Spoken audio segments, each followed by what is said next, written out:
The barren landscape of the eastern quadrant shifted subtly as Sunny approached the coastal regions. Signs of civilization began to emerge, distant smoke plumes, worn paths cutting through the wasteland, the occasional glint of metal in the distance. He was nearing human territory now, which meant Nightmare needed to proceed with greater caution. Sunny extended his shadow sense across the terrain like invisible tendrils, mapping every settlement, outpost, and patrol route within miles. They moved carefully around these obstacles. Discovery would be catastrophic. After all, the world believed the Lord of Shadows to be dead, and it was best to keep it that way. He exhaled slowly, a sound that carried both weariness and satisfaction. The anticipated clash between Saint and Slayer remained unresolved.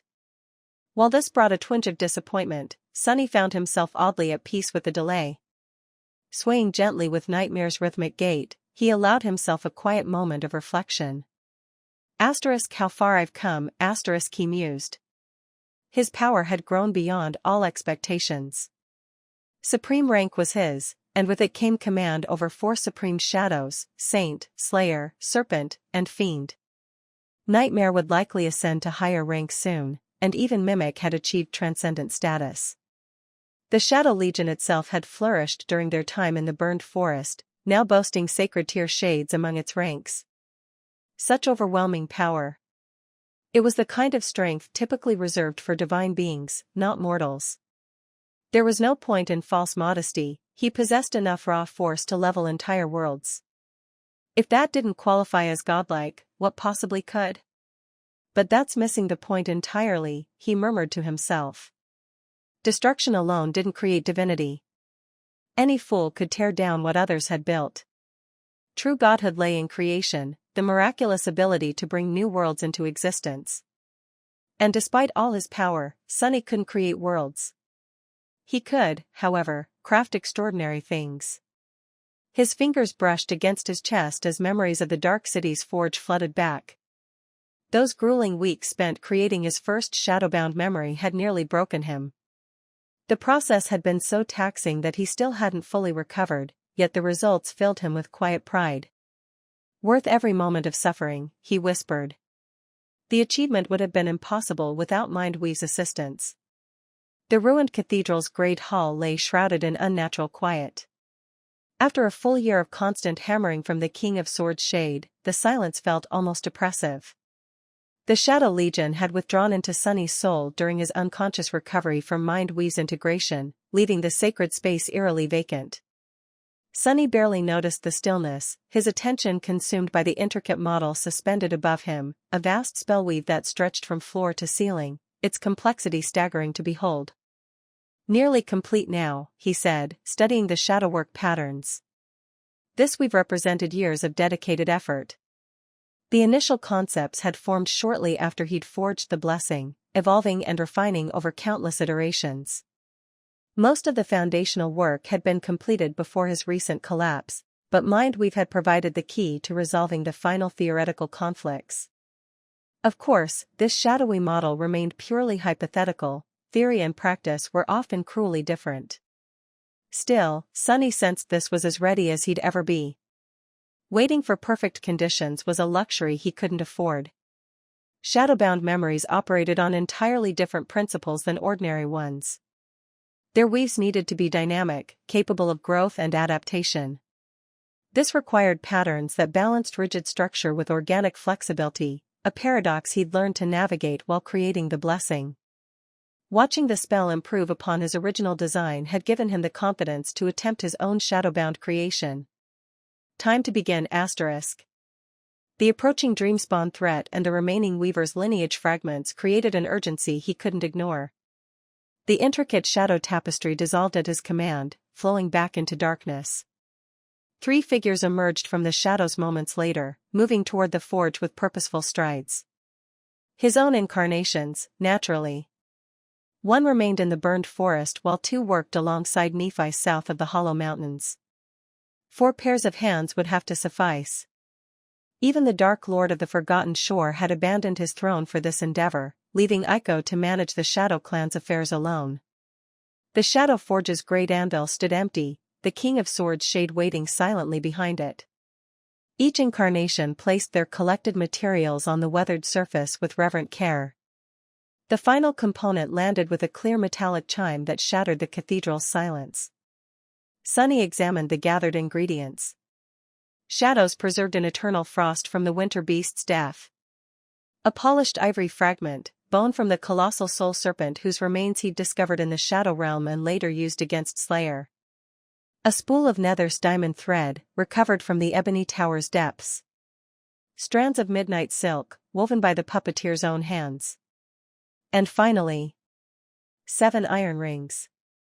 Not merely rings, but links from an ancient chain, the very bonds the sun god had used to imprison hope, which Sunny had claimed in the Ivory Tower's gateway hall. One crucial ingredient remained. His own blood.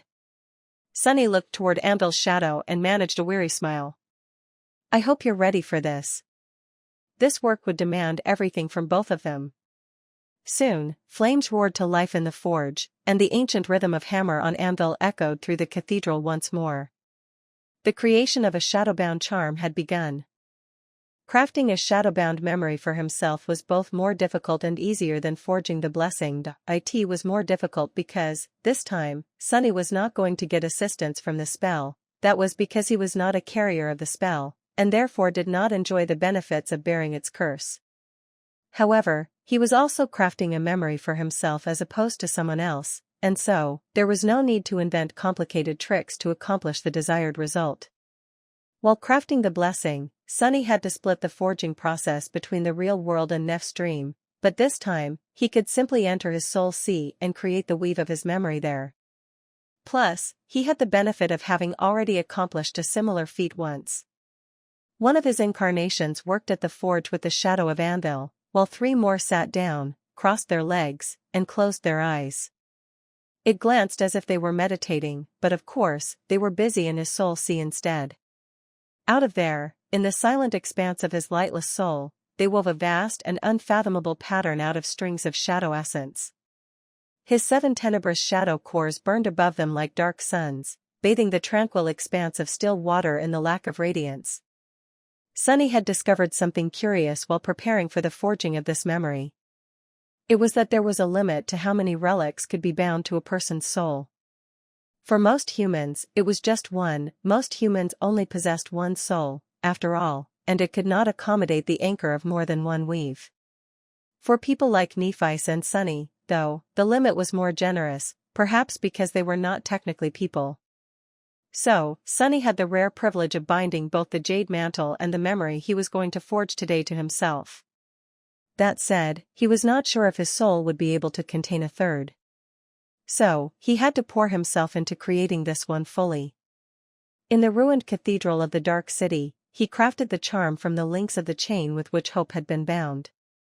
This time, there was little forging and smelting involved. Even if Sunny wanted to, he was not confident in his ability to melt the 7 iron rings. Simply removing them from the chain had been a daunting effort, already, having taken all of his power and cunning to succeed. But luckily, he did not need to alter the form of the rings or melt them to create an alloy. He was not forging a weapon, after all, he was crafting a charm. So, most of the process involved grounding the fragment of the bone of the primordial soul serpent and frozen shadows into fine dust, mixing it with his blood, and then coating the links of the chain with it. I am sorry. I don't think you'll be satisfied with our craftsmanship today. The shadow of the King of Swords did not respond, of course, assisting him silently. As they coated the iron links with the mixture of frozen shadows, bone, and his blood, Sunny poured his will into the cold metal, willing it to absorb his intent and the essence of death contained in the black liquid. The real forging was happening somewhere where no one could see. His will was the hammer, and the world was the anvil. Each clash was far more destructive than any physical attack could ever be, sending ripples through the fabric of existence. Within the dark expanse of his soul sea, a grand weave was taking form around the 7 dark suns. Now that Sunny possessed flesh weave, the strings of essence could not cut his fingers anymore, so, each of his incarnations was faster and more efficient in creating the intricate patterns. His mind had become vast and seemingly boundless, capable of containing the whole design of the weave and all its infinite complexity, and yet, Sunny still felt strained, beads of sweat rolling down his many faces. Work, work. The design that he had only envisioned was now becoming a reality. He hoped that it would hold, but knew that it could collapse instead. Already, several junctions had come undone under the titanic weight of the great weave, and he had to change the pattern on the spot. The mind weave assisted with that, as well, helping him think faster and envision more possible solutions. However, the problems he faced could not be solved simply by thinking fast. He needed creativity, knowledge, and insight more than volume, and those were not affected by mind weave. Still, he had not failed to solve an emerging problem yet. Time passed slowly, and as it did, he only felt more burdened. He felt tired. Torrents of shadow essence flowed from his domain into his soul, and then from his soul into the weave. The clash between his will and the cold metal of the metal links, as well as the world itself, continued without ever abating. The weave encompassing the dark heavens of his soul seek continued to grow and expand, soon filling everything above him. An hour passed, then a day. Then, a few more days. On the 7th day, a small earthquake shook the forgotten shore. Standing in the throne room of the dark castle with a report in hand, Aiko swayed and stomped her leg on the floor. Hey, settle down. What are you, suffering from indigestion? But the tremors continued, only growing more violent. Frowning, she drifted into the air and flew to the window. Looking down upon the dark city, Aiko realized that it was not Mimic's fault, the entire city was quaking. Her gaze turned to the ruined cathedral. On a dark square, the members of the Shadow Clan who had been training there were struggling to stay upright. June swayed with the rest of them, then glanced at their taciturn instructor with a tense expression. Oddly enough, Saint seemed completely calm, keeping her balance easily as if rooted in the ground. She was looking in the direction of a tall, magnificent, ruined building that was towering above the surrounding streets in the distance. In the vast silence of the ruined cathedral, the shadow of the King of Swords took a step back and tilted its head, looking at the 7 black rings laying side by side on the radiant anvil. On the other side of it, Sunny smiled tiredly and wiped his sweat with a trembling hand. It's done. He had succeeded. The runes shimmered in the air in front of him. They read: Memory, Curse. The tremor stopped, and the vast hall of the ruined cathedral turned silent once again. The anvil, which had become incandescent during the crafting of the curse, was emanating a red glow and waves of sweltering heat. Dust particles danced in the dim light, glistening like sparks of essence. 7 iron rings lay on the glowing anvil. Their dull gray surface had turned entirely black now, and apart from silk thread and diamond string coiled tightly around segments of each one, they had no adornments. The black rings were not connected, either, not yet, at least. Sunny let out a long sigh. All 4 of his incarnations did, rather, exhaling at the same time. The sound of their breath was like the last whisper of forge bellows. The 3 incarnations that were seated on the floor opened their eyes and rose. The 4th one took a step forward and summoned the jade mantle. As dark, fearsome armor encased Sunny in an intricate carapace, he extended the clawed fingers of his gauntlet forward and picked up one of the rings. It lay on his palm, taking most of its surface, glistening bleakly in the red glow of the forge. He considered it for a long while, then brought it to the center of his breastplate. The ring touched the smooth stone-like surface of the black armor, and was then absorbed by it, coming to rest in front of where Sunny's heart and beast core were. The curse was accepted and absorbed by the jade mantle, taking its place in the socket of the underworld armament. As Sunny looked into the distance, studying the runes, his other incarnations each took one of the black rings and fused them into their armor. The remaining 3 would reach their intended masters soon, too. In the end, each of the 7 incarnations of the Lord of Shadows would wield one of them. The curse was different from the blessing, and from the jade mantle as well. Sunny had designed it with his transcendent ability in mind. It was a compound relic that functioned very similarly to how he himself lived. Each of the 7 rings was independently powerful, but their potency was progressively enhanced when 2 or more were fused together. Therefore, the curse reached its ultimate power, and took a step beyond it, when all 7 versions of Sunny became one, just as he did. That was how he had limited it, weaving a conditional flaw into the design of this powerful memory. That way, the level of power it could reach when proper conditions were met was far greater than it would have been otherwise, making the curse far more potent than it was supposed to be. Bind the relic? Sunny hesitated for a moment. Being able to bind a memory to one's soul was a wondrous boon, but there was a reverse side to it, as well. A relic bound to a soul was no different from a part of that soul, just as integral as the rest of it. Therefore, if the relic was destroyed, the soul would be hurt, maybe even irreparably damaged. The soul was just as bound to the relic as the relic was bound to the soul, so one had to be careful when making that choice. The benefits offered by the relic had to be worth the additional vulnerability it created. It was for a good reason that myths and legends were full of stories about powerful beings who put too much of themselves into a potent artifact, only for that artifact to become their doom. Sunny remained motionless for a while, then took a deep breath and activated the Shadowbound relic enchantment, fusing the curse into his soul. What was the point of having doubts now? He would not have created it if he did not believe in himself and his craftsmanship. He wasn't foolishly seeking to empower himself by relying on a potent relic either, rather, he sought to express his own power better with its help. The difference between the two was subtle, but it made all the difference. Soon, the handy bracelet spoke into his ear once more. Your memory has been destroyed. You have received an attribute. Smiling faintly, Sunny summoned his runes. Come to think of it, he had not given them any attention for a long while. The shimmering runes read. Name, Sunless. True name. Rank, Supreme. Class, Titan. Shadow cores, 7-7. Shadow fragments, 7,000/7,000.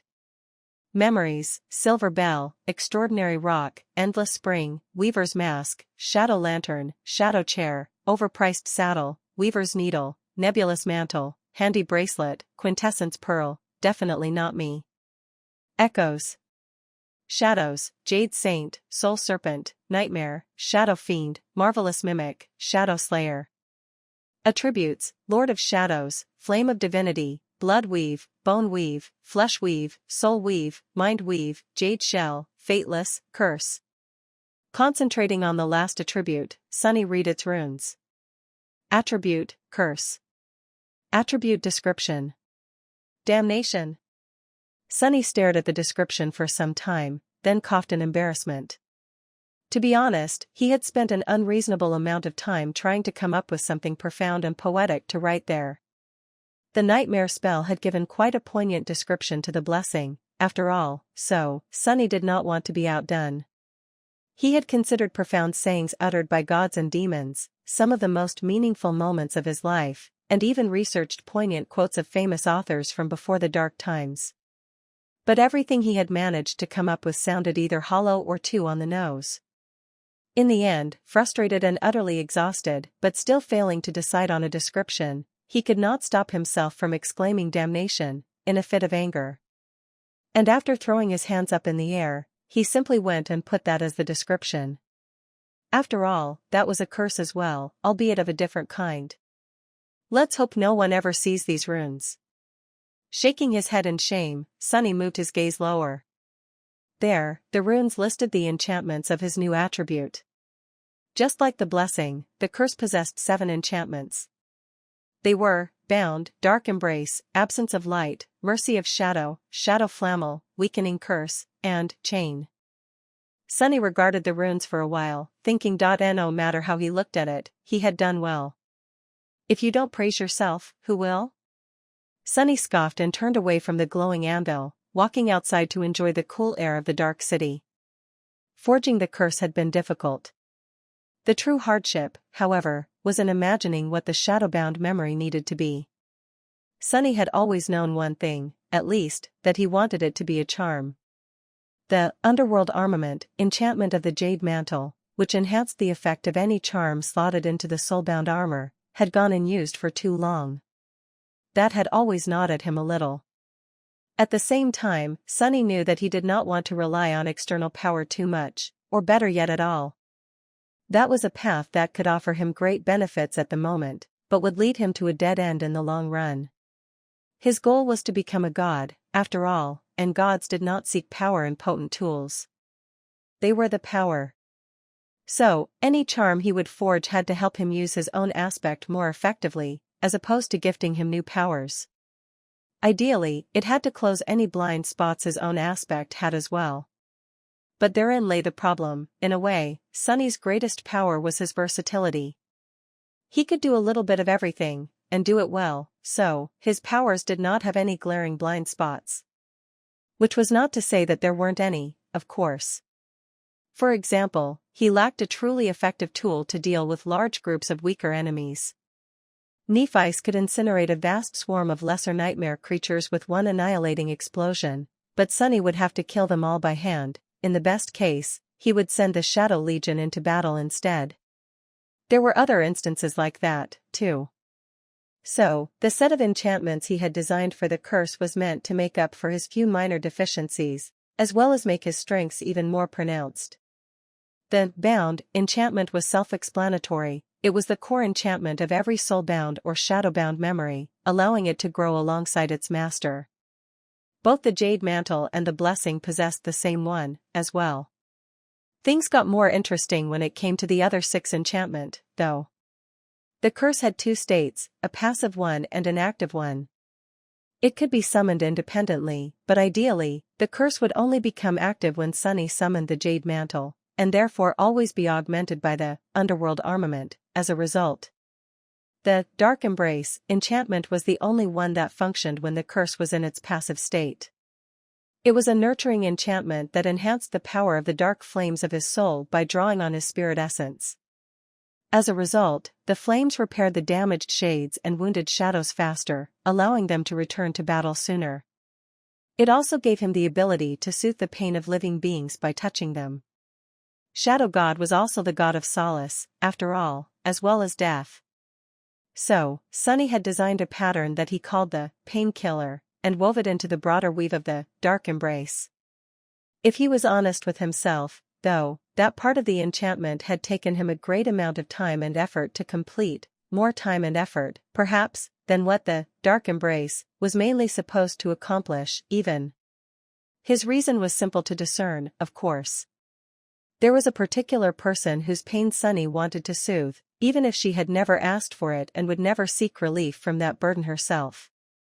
Nephi might have learned to endure the torment of her flaw, but Sunny was not willing to watch her endure it.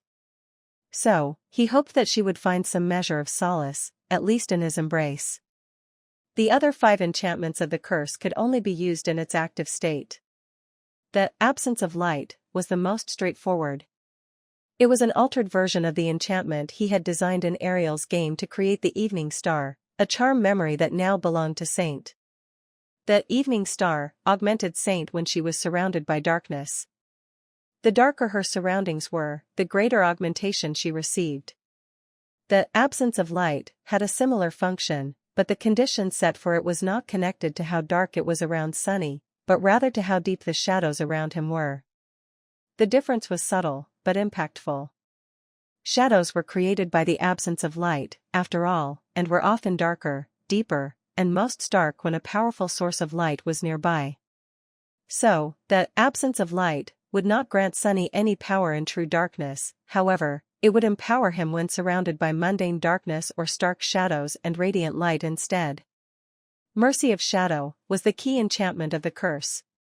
It was straightforward in its function, as well, but while that function granted Sunny a powerful boon in and of itself, its true purpose was to work in tandem with 2 other enchantments of the Shadowbound charm. The Mercy of Shadow enhanced the death quality of his will. It made Sunny more deadly through no other means than lethality itself. In that regard, it was similar to the Slaying Blade ability of Serpent. However, while the result was the same, the cause was different. Serpent was able to suppress and partially ignore the will of powerful beings that were cut by its blade. The Mercy of Shadow, however, enhanced Sunny's own will to kill. The true beauty of it all was the chilling synergy between the 2. With the enemy's will bypassed and Sunny's own death will made more tyrannical, the gap between the 2 grew that much wider. So, the combination of the Slaying Blade and Mercy of Shadow truly made him an incarnation of death. Death incarnate. That was not the only synergy Sunny had in mind while designing the curse, though. The shadow flame enchantment was an elegant one. It drew inspiration from Neph's soul flame, but not in an obvious way.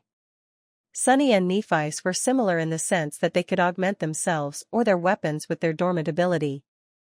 However, the mechanism of their augmentations differed in one subtle, but important way. Sunny possessed 7 shadows, while Nephi's possessed a single reservoir of soul flame. Therefore, the augmentation Sunny could grant was divided into 7 parts, while Neph's could be divided freely in any proportion. She could pour all of her flame into making herself stronger, keep 1/3 of it for herself and pour everything else into her weapon. Or even divide it into 1,000,000 weaker boons, sharing it with 1,000,000 people bound to her domain. Sunny could not do that.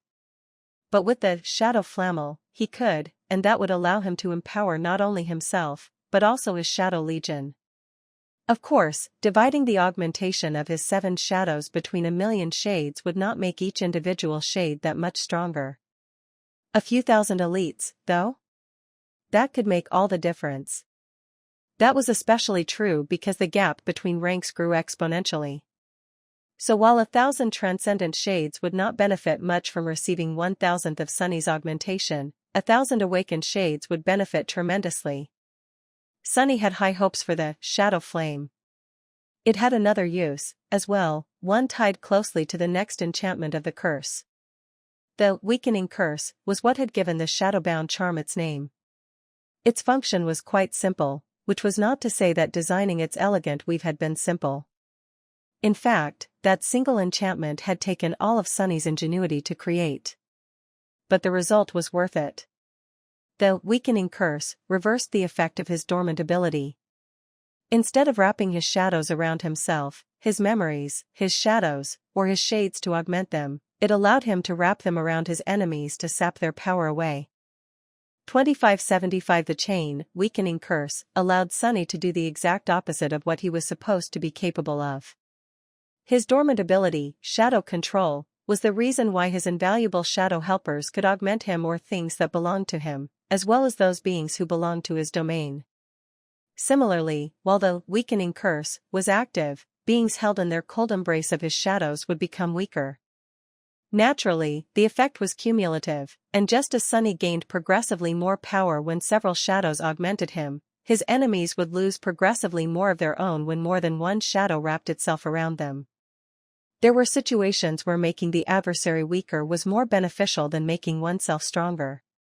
Deciding which action was of more use in a particular battle would require careful consideration, no doubt, and there was the question of safety, as well. Embracing the enemy was not the safest tactic in most cases, after all.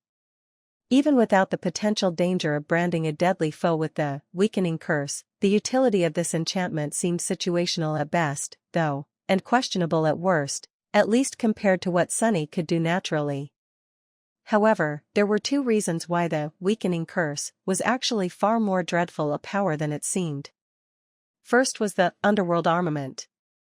The second was its synergy with the shadow flame and the mercy of shadow.